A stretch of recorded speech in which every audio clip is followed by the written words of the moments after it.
smile at work. You laugh at the right moments. You say, "I'm fine," when they ask. But God sees the way you cry in your car after everyone's gone home. He sees the way you hold your breath when the pain hits at 3 a.m., hoping, praying that this time it might just stop. Maybe the cruelest lie we tell isn't to others. Maybe it's the one we whisper to ourselves.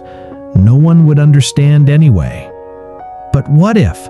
What if the God who counts your tears has been waiting for you to stop pretending? What if he's been holding space for the pain you've been too afraid to name? This is a prayer for those who are bleeding in silence, for those whose wounds aren't visible but feel deeper than any scar, for those who've mastered the art of functional brokenness, showing up, performing, achieving, while their soul quietly fractures beneath the weight of unspoken pain. Tonight, we're not praying for healing that looks like forgetting. We're praying for the courage to let God into the rooms of our heart we've kept locked, even from Him. I know what it's like to wake up tired of being tired, to feel like you're drowning in plain sight while everyone around you thinks you're swimming just fine. I know what it's like to Google how to stop feeling empty at 2 a.m. and then clear your browser history because admitting you searched feels like admitting defeat. I know what it's like to sit in church and hear about God's love while your heart feels like a vacant lot, technically belonging to someone but abandoned and overgrown with weeds. I know what it's like to pray and feel like your words are bouncing off a ceiling that's too low, in a room that's too small, for a God who feels too far away. The truth is, some of us have been carrying wounds so long we've forgotten what it feels like to not hurt. We become professional at hiding our limp, experts at changing the subject when the conversation gets too close to the truth. But here's what I've learned in the wreckage of my own hidden pain. God doesn't need us to be okay to love us. He doesn't need us to have it all figured out to show up. He doesn't need us to stop bleeding to hold us. And maybe that's exactly where this prayer begins. God, I'm here. Not the version of me that everyone else sees, the one who has responses ready and smiles rehearsed. I'm here as the person who sometimes forgets to eat because the weight in my chest takes up all the space. I'm here as the one who sets 17 alarms because depression feels like quicksand. Jesus, I need you to know something that I've never said out loud. I am not okay. And I'm tired of pretending that I am. I'm tired of being the strong one.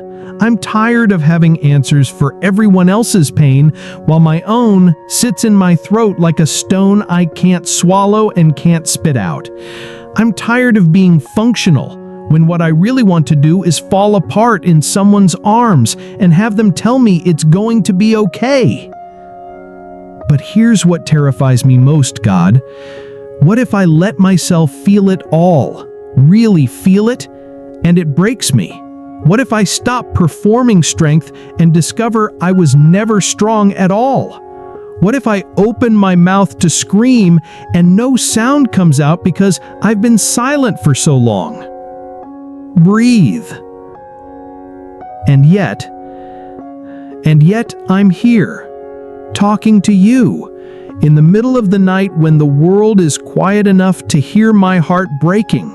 I'm here because somewhere beneath all this pain, there's a stubborn seed of hope that refuses to die. Maybe that seed is you, God. Maybe that's what faith actually looks like. Not the absence of doubt, but the presence of you in the midst of it. Brief silence. I'm thinking about the woman who bled for 12 years. 12 years of hiding her pain, of being untouchable, of watching life happen around her while she slowly disappeared. 12 years of doctors who couldn't help, of remedies that made things worse, of hope that felt like a cruel joke. But she reached out anyway. In a crowd of people who would have turned away if they knew her secret, she reached out anyway. Emotional pause. Maybe that's what I'm doing right now, God. Maybe this prayer is my hand reaching through the crowd, desperate to touch the hem of your garment. What if the bleeding stops not because I pretend it never happened, but because I finally had the courage to reach out while I was still bleeding? Breathe.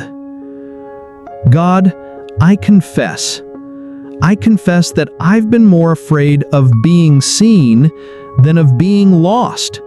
I've built walls so high that even you feel locked out sometimes.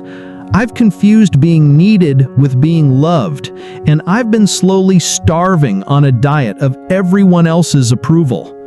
I confess that I've prayed for healing while simultaneously hiding the wound. I've asked you to fix what I won't let you touch. Brief silence. But I also confess this. I confess that even in my darkest moments, I've never stopped believing that you are good. Even when I couldn't feel you, I've never stopped believing that you are there. Even when prayer felt like talking to the ceiling, I've never stopped believing that you hear me. Emotional pause. And maybe that's enough. God, maybe that's everything. Holy Spirit, I need you to do what I cannot do. I need you to translate the groans that are too deep for words. I need you to intercede for the prayers I don't know how to pray. I need you to speak life into the parts of me that have been silent for so long. They've forgotten how to make sound. Breathe. I'm asking you to meet me in the hidden places, the places where I keep the memories I don't know how to process, the places where I store the words I've never said, the places where I've buried dreams that felt too dangerous to hope for. I'm asking you to love me there, not in spite of the mess, but in the middle of it. Brief silence. Because maybe that's what resurrection looks like. Not the absence of wounds, but the presence of life in spite of them. Maybe that's what healing looks like. Not the erasure of pain, but the integration of it into a story that makes sense. Maybe that's what hope looks like. Not the guarantee that everything will be okay, but the promise that I won't have to face it alone. Emotional pause. God, I'm releasing the need to have it all figured out. I'm releasing the need to be okay before I come to you. I'm releasing the need to earn your love by being the person everyone else needs me to be. I'm coming to you as I am, broken, bleeding, and barely hanging on. And I'm asking you to meet me here. Even if the healing doesn't look like I expected, even if the pain doesn't disappear overnight, even if I have to learn to live with scars that tell a story I never wanted to write, I choose to believe that my pain is seen by heaven. I choose to believe that my tears are not wasted. I choose to believe that this conversation, this messy, desperate, honest conversation, is exactly what prayer is supposed to be. Emotional pause. My pain is seen by heaven, and that changes everything. If you're listening to this and you recognize yourself in these words, I need you to know something. You are not alone. The pain you've been carrying in silence has been seen by the God who collects tears in bottles and numbers the hairs on your head. Here's what I want you to do. In the comments below, write, "I'm still bleeding," if this prayer touched a wound you've been hiding. Write it not as a declaration of defeat, but as a declaration of courage. Write it as your way of reaching through the crowd to touch the hem of his garment.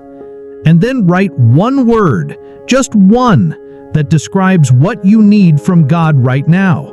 Hope, healing, strength, peace, courage, whatever it is, write it. Because when we name our need, we create space for God to meet it. Brief silence. Your vulnerability might be the very thing that sets someone else free. The woman who bled for 12 years, she was healed the moment she reached out, not because her faith was perfect, but because it was present. Not because she had all the answers, but because she knew who did. Emotional pause. Maybe that's all any of us can do. Reach out while we're still bleeding. Pray while we're still broken. Hope while we're still hurting.